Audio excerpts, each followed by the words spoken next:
Bonjour le Breakfast Ciné Club et bienvenue dans ce nouvel épisode consacré à l'homme qui rétrécit, un film français, fantastique, ambitieux et qui tient la promesse d'une belle réinterprétation. Pour en parler, je serai accompagné des meilleurs. Bonjour Joe et Terry, comment ça va? Bonjour, Coucou. salut, c'est les meilleurs. Bon matin, bon matin. Comment ça va? Vous êtes en forme, vous êtes prêts, on a beaucoup de choses à dire. Hein. Comme un matin. Eh bien, sachez que cet épisode va être particulièrement long parce qu'on a avec nous, merci à eux d'avoir pris le temps de répondre à l'interview, Jean Dujardin et Yann Kounen, le réal, dans cet épisode. Ce film, on l'a découvert du coup, non pas dans une projection presse, mais lors de l'avant-première au Grand Rex, en plus en mode grand large, et après un passage sympa de Yann Kounen, donc le réalisateur, je le disais, et Jean Dujardin, entre autres. On en est sorti, on faisait déjà le film, alors je vous propose de recommencer. C'est parti pour le Breakfast Ciné Club.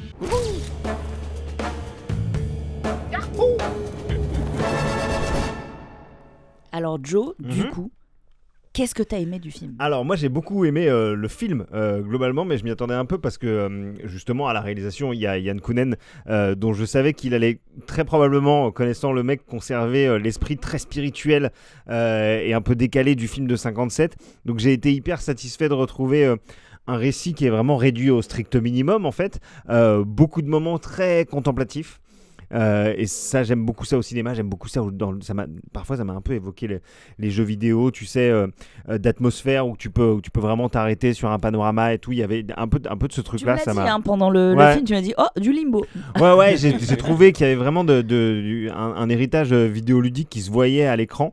Il y a une économie de mots avec un personnage principal qui nous raconte son histoire en voix off en fait, la plupart du temps, comme si elle nous parvenait d'un autre plan de la réalité, mais ça on va pas en dire plus. C'est un film qui est un voyage initiatique, celui du personnage principal, mais c'est directement adressé au spectateur. Souvent quand tu regardes un voyage initiatique, tu vois souvent un personnage jeune ou ado qui traverse des aventures et qui va sortir changé, mais là en fait, moi en tout cas, je suis un petit peu plus jeune que Jean Dujardin, mais je me suis senti directement attaqué mais je me suis senti directement concerné par les problématiques du personnage en fait, et donc entre le début et la fin il nous transmet un message philosophique en fait. Yann Kounen, il nous parle de la compréhension du fait qu'on est juste des grains de sable un peu éphémères dans l'immensité, enfin pas un peu, complètement éphémères dans l'immensité de l'univers, et que plus vite on accepte ça, plus vite on peut s'élever et se détacher des considérations de taille, de poids, de longévité, de l'impact de notre existence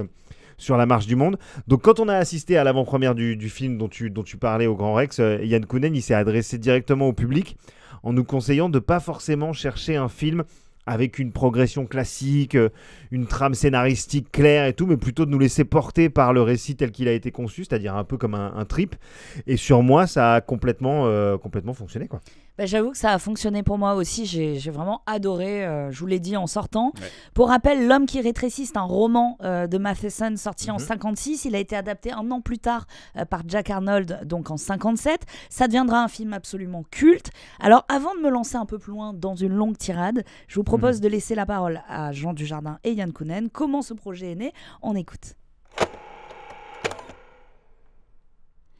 Alors moi je t'avoue que c'est un film qui m'a un peu dérouté au départ, on en parlait. Dès qu'on est sorti de la salle, t'étais un peu, tu regardais dans le vide comme ça, t'es là genre je savais plus vraiment où j'étais, j'avais besoin de le laisser un peu reposer dans ma tête, un peu comme un plat, j'avais besoin de le laisser reposer toute une journée avant de vraiment savoir ce que j'en avais pensé, parce que L'homme qui rétrécit, c'est pas un film qui vient te chercher, il te percute pas, il te rentre pas dedans, c'est un film qui t'attend, et c'est exactement ce que tu disais, c'est ce que le réalisateur nous a dit au tout début de cette projection. Il faut donc accepter son rythme, sa lenteur apparente et comprendre en fait ce qu'il te raconte, c'est pas une aventure extérieure mais c'est une aventure intérieure. C'est là que j'ai compris la force de ce film finalement, c'est que plus Jean Dujardin rapetisse, plus on a l'impression que tout devient donc forcément gigantesque, mais y compris ce que lui ressent. Ouais. Et j'ai trouvé ça vraiment ultra puissant et finalement je pense que c'est pour ça aussi qu'il m'a fallu peut-être un peu de temps pour l'appréhender ce film. Ouais. On s'écoute un extrait ? Yes. Il ne vous est rien arrivé de particulier? Un événement traumatique? Breakfast Ciné Club. Alors, L'homme qui rétrécit, comme je le disais en préambule, c'est un roman de SF de Matheson, un roman qui s'inscrit dans un moment où l'Amérique des années 50 est à la fois triomphante et terrifiée. Triomphante parce qu'on arrive après la Seconde Guerre mondiale, mais obsédée aussi par la bombe atomique, la radioactivité, la guerre froide, la perte de repères moraux finalement. L'histoire, c'est celle d'un homme absolument banal, marié, enfant, classe moyenne, propriétaire d'une maison, d'une voiture, et qui vit du jour au lendemain une transformation absurde parce qu'on se l'est pas vraiment dit. Bon, tout est dans le titre, mais ce monsieur, il rétrécit, quoi, sans raison vraiment logique, après un contact, en tout cas avec quelque chose d'étonnant, un nuage radioactif. Et à partir de là, tout devient un cauchemar. On peut faire un parallèle de culture avec le Japon, Akira d'Otomo, Godzilla. Le fantastique, en fait, devient une manière de digérer un trauma collectif. Mais si les Japonais ont peur des radiations après Hiroshima, Nagasaki, finalement, les Américains, eux aussi, ils ont intériorisé cette chose. Ils ont fabriqué la bombe. Ils ont la culpabilité, la peur du progrès qu'ils ont eux-mêmes initié. Et puis au Japon, on a la peur, c'est les radiations, l'explosion. Aux États-Unis, justement, je trouve que l'homme qui rétrécit, c'est les États-Unis qui sont la plus grande nation du monde à l'époque, ont peur de devenir tout petit et de disparaître face aux trucs qu'ils ont créés, ce que je trouve assez parlant. Et c'était déjà du Kafka dans les années 50, mais version pulp, la perte de sens, la solitude, mais grand public, du coup avec des codes du fantastique, du cinéma de genre. Matheson, il écrivait souvent sur le glissement du réel. Son héros, il n'est pas fou, c'est le monde autour de lui qui devient fou. Et c'est pas une simple histoire non plus de mutation. On se contente pas de rétrécir, c'est un vrai récit métaphysique. D'ailleurs, il y a une conclusion célèbre dans le roman qui dit « To God there is no zero ». Ça veut dire vraiment que même infinitésimal, l'humain ne disparaît jamais, donc il est infini. Et il prend en fait la peur moderne, celle du nucléaire, de la solitude, de l'absurde, comme on s'est dit, et il en fait de la science-fiction intime. Comme tu disais, Terry, c'est vraiment en intérieur. Son obsession, c'est pas la fin du monde, c'est plutôt ce qui reste de nous quand tout rétrécit autour ou quand tout grandit. Et ce qui est fascinant, c'est que depuis 70 ans, cette histoire, elle raconte toujours la même chose. Notre incapacité à accepter qu'on n'est qu'un point minuscule dans un univers démesuré, c'est ce que tu disais, Joe, des grains de sable. Mais à chaque époque, elle le fait à sa façon. Et celle de Yann Kounen, c'est une manière de dire, même si on disparaît un peu, tant qu'on regarde, on existe encore. Et son héros, je trouve qu'il apporte quelque chose de différent. Sans spoiler, il y a une forme aussi d'acceptation. Ça se passe dans le regard. Il y a vraiment des séquences qui sont très marquantes. Alors, le roman et ses adaptations ont toujours reflété les angoisses de leur époque. Comment Yann Kounen les a traduits en 2025 ? On écoute. Ok. Il y a une araignée à un moment. Ouais, alors moi je suis complètement arachnophobe. Voilà. Donc il a gémi. Mais je suis également fasciné. On était plusieurs à être pas bien. Ouais, il y avait vraiment beaucoup de personnes qui nous accompagnaient ou d'autres personnes dans la salle qui étaient vraiment pas bien. Et moi, je suis à la fois je suis arachnophobe, mais en même temps je suis complètement fasciné par les araignées. C'était un petit peu comme les dents de la mer quand j'étais petit, c'est-à-dire les requins. Ça me terrifie et en même temps c'est mon animal préféré. J'ai des bouquins dessus et tout. Donc ça c'est un peu la même chose. Ce qui fait que j'ai été à la fois terrifié et captivé par cette bête qui est quand même un marqueur très fort du film. Comme le dit Yann Kounen, c'est l'antagoniste principal qui symbolise un petit peu une peur d'enfant qu'un adulte peut balayer de la main. D'ailleurs, Jean Dujardin le fait au tout début du film en disant les araignées, ça va, ça sert, ça mange les moustiques. Et on sait qu'elle va revenir. Et tu sens le foreshadowing de ce qui va se passer c'est pas la petite par la qui va suite. manger la grosse. Ah bah, et c'est vrai que petit à petit, ça va se révéler l'obstacle à affronter en tout cas pour le personnage, pour se transcender. Et c'est très fort, je trouve, de prendre justement cette peur enfantine de l'araignée, d'en faire une espèce de gardienne souterraine comme ça. Et puis elle est tellement réaliste, c'est-à-dire que les équipes des effets spéciaux de chez MacGuff ont fait un travail de dingue parce que effectivement c'est un truc totalement différent des araignées géantes qu'on peut voir dans Harry Potter, dans Le Seigneur des Anneaux, qui sont toujours très stylisées, qui sont très inspirées de la bande dessinée. Là, on a presque vraiment un truc anthropomorphe, quoi. Ouais, Elles ont une intelligence, mais là c'est une araignée qui est une araignée, quoi. Elle est très naturaliste. Ouais. Et c'est bien de faire de l'épouvante naturaliste comme ça avec quelque chose qui nous ramène complètement à notre quotidien. Mais on s'est demandé avec Marie presque pendant le film. T'avais Marie alors il faut le savoir, vous qui écoutez l'émission, Marie elle parle pendant les films. Voilà. Donc elle fait des remarques, elle dit des trucs et tout. Elle te dit non mais ça va jamais se passer comme ça. Mais c'est une expérience vivante, c'est l'expérience pour elle. Sensorielle. Et du coup pendant l'araignée, elle était très loquace. Et elle disait mais c'est une scène. Enfin, la première confrontation avec l'araignée, elle me disait mais qu'est-ce que c'est que cette scène où vraiment il est agressé par l'araignée? Comment ça s'est passé? Comment il a fait? J'ai vraiment envie de savoir comment. Et toi, t'étais justement en train de mourir. Alors que moi, j'étais en train de crever sur mon siège, vraiment, genre voilà. Mais quitte à savoir comment ça s'est passé, autant demander aux premières personnes concernées, à savoir le réalisateur et Jean Dujardin. Jean Dujardin, il nous parle un petit peu de sa confrontation avec l'araignée. Mais du coup, cette araignée. Bah, cette araignée, en fait, il l'a jamais vue, Jean Dujardin. C'est ça qui est fort. Il l'a jamais vue. Bah, vaut mieux pour lui, quand même. Ouais, vaut mieux pour lui, mais c'est marrant de se dire que, en fait, lui, il pensait, donc dans ses phases de combat, il pensait à un ours. À aucun moment, j'ai pensé à un ours, moi, devant le film, mais vraiment, c'était assez affreux. Et justement, puisqu'on parle de Jean Dujardin, ça fait partie des autres choses qui m'ont véritablement séduit dans le film. Alors, ça fait bizarre, j'ai été très séduit par Jean Dujardin dans le film. Bah oui, il a joué dans 1000 films, on sait qu'il est bien et tout, mais là, je trouve que c'est une de ses partitions d'acteur que je préfère dans toute sa filmographie, en fait, parce que d'une certaine manière, même si c'est pas le même genre de film, moi j'ai retrouvé le Jean Dujardin de The Artist, avec un jeu qui s'appuie vraiment sur sa présence et sur sa physicalité. Plus il devient petit, plus il devient animal. On le voit effrayé, on le voit hilar. À un moment, il sait plus comment passer le temps et donc il arrive à ouvrir une bouteille de la cave à vin, tu vois, avec une aiguille. Et évidemment, en une goutte, il est complètement ivre. Et c'est marrant de le voir comme ça quand tu as suivi tout son parcours depuis le début du film où il est vraiment hyper taiseux. Il parle pas et tout. Tu le vois émerveillé, tu le vois désespéré, tu le vois résigné, tu le vois apaisé, tu le vois transcender. Je pense que ça a pas été un rôle facile parce que Dujardin, c'est quand même un acteur de dialogue, un acteur de rythme qu'on voit pas que dans des comédies mais beaucoup, et où il se repose beaucoup sur les interactions avec les acteurs et les actrices qui sont face à lui. Et là, tout repose vraiment sur ses épaules, et on traverse tous ces états à ses côtés, et sa justesse permet ça. Donc bravo Jeannot, en fait. Mais justement, tu as raison, il a fallu quand même beaucoup de courage face à la solitude, comme Paul, le personnage qu'il interprète. Exact. Et il nous en parle justement. Alors moi, ce que j'ai trouvé fascinant, c'est que à la fois c'est un film d'aventure, c'est un survival, on doit le suivre. C'est un film existentiel également, mais je trouve qu'il y a un aspect technique que j'ai trouvé absolument magnifique. C'est marrant parce que quand on imagine ce film, on se dit ok, alors comment ça va se passer? On imagine du fond bleu, on sait que ça va être forcément techniquement éprouvant pour les équipes, mais je trouve qu'ils ont fait un super boulot, et je pense que ça devait être aussi un challenge, un bordel finalement, pour citer Ian Counen, et j'aimerais bien savoir un petit peu ce que lui il a un petit peu pensé de ce film de 57 et comment il l'adapte un petit peu face à ça. Et justement, niveau 2025, techniquement, comment ça s'est passé? Je pense qu'il peut aussi nous le dire.